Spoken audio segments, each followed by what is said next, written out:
Today I want to show you how you can easily draw a cube in 3D. We'll go through the whole process step by step, and we'll start with the axonometric drawing, and then I will show you a very simple trick how you can turn this drawing into two-point perspective drawing. So let's go to the table.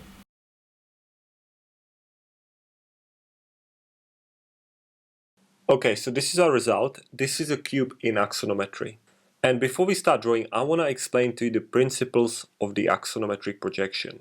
So as a viewer, you'll be looking at the cube and you're not looking at the cube from the front.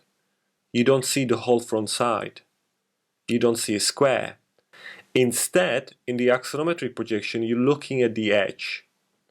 So basically the edge is the closest to you. You see the edge first, and that is the first principle.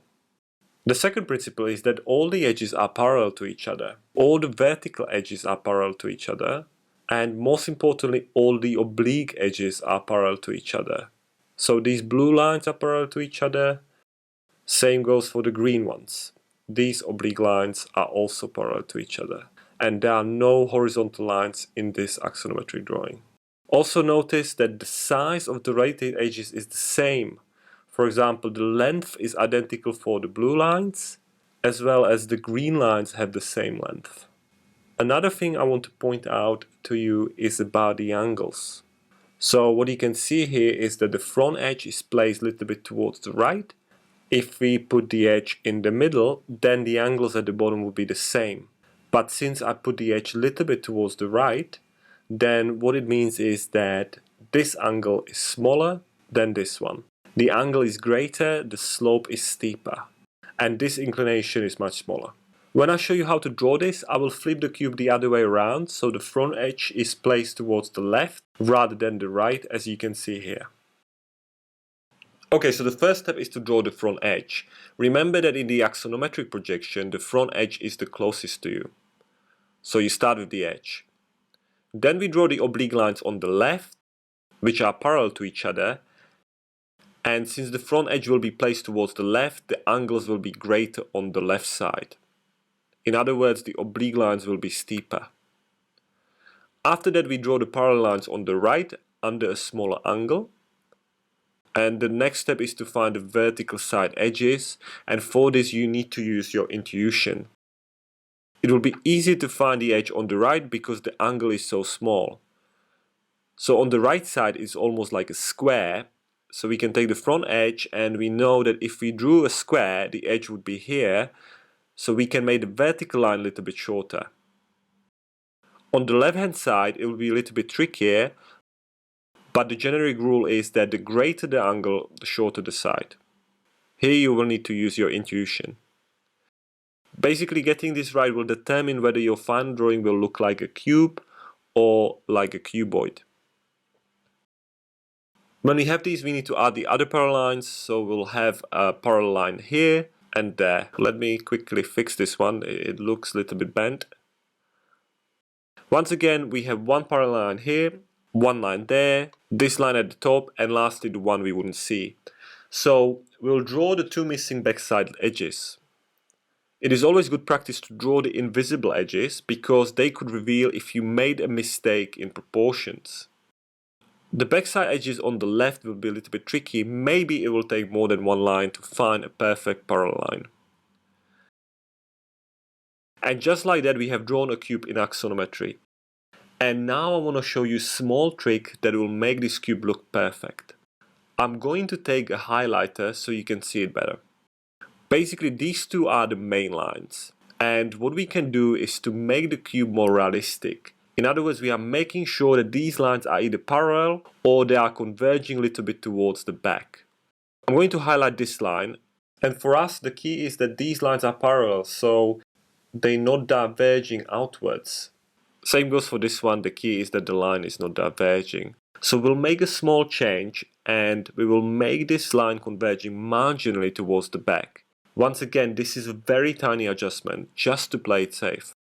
I will do the same small adjustment at the top. Let's repeat the process on the left side. So this is the main line, and I feel like this one is a little bit diverging, so I'm going to correct it. By making these adjustments, we should prevent any divergence. because if any of the outside edges are diverging, the cube will look weird. But the adjustment is marginal. It is very, very small. And just like that, we have learned how to draw a cube in 3D, although this is the axonometric projection, which is non-perspective projection. Now let's see how we can turn this axonometric drawing into two-point perspective drawing. It is very simple because we will use the trick that I have just showed you in order to make the cube look more realistic. So we are able to draw a cube in axonometry like this, and we are one step away from two-point perspective drawing. So let's draw another cube, and again, as before, we start with the front edge. We will follow the same process. Therefore, we will draw the parallel lines on the right under a smaller angle, as well as on the left under a greater angle. And therefore, as before, I will place the front edge towards the left. The main two key lines are these two, and I will add an arrow here, and then I will make another line at the bottom, but it will no longer be parallel. I will draw it marginally converging towards the end of the main line. But don't overdo this, there should be marginal convergence. The same thing on the left. So this is the main line, and I'm going to make the bottom line a little bit converging towards the end of the main line. Then I'm going to find the side edges, which are vertical, and you'll have to use your intuition for this, and this intuition is gained through practice. Now let's find the backside edges at the top. Normally this line would be parallel, but we will draw it slightly converging towards the end. Again, it's small convergence, so don't overdo this. You can always draw the invisible lines because they can be quite helpful. Now we'll find the other backside edge at the top. The same principle applies. The line needs to be converging towards the end of the left main line. And just like that, we have drawn a cube in two-point perspective. Okay, so what would happen if you overdo the angles? If you don't do marginal convergence? You do it like this. You have the front edge, then you draw the main lines, but instead of doing marginal convergence, you create steeper angles.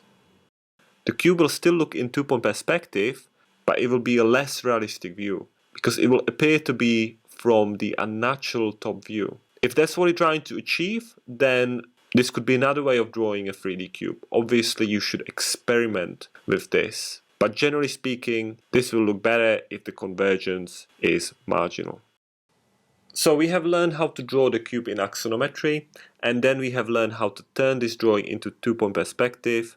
And the next step would be to learn how to shade a cube. And the good news is that I've already done a YouTube tutorial on that, so you can watch that later. Or you could also watch my other step-by-step tutorial where I show you how to draw a cube in the oblique and one-point perspective ways. So thank you guys so much for watching, and I hope you enjoyed this episode. If there is a topic you'd like me to cover, please leave it in the comments below. And I can't wait to see you next time. Bye for now.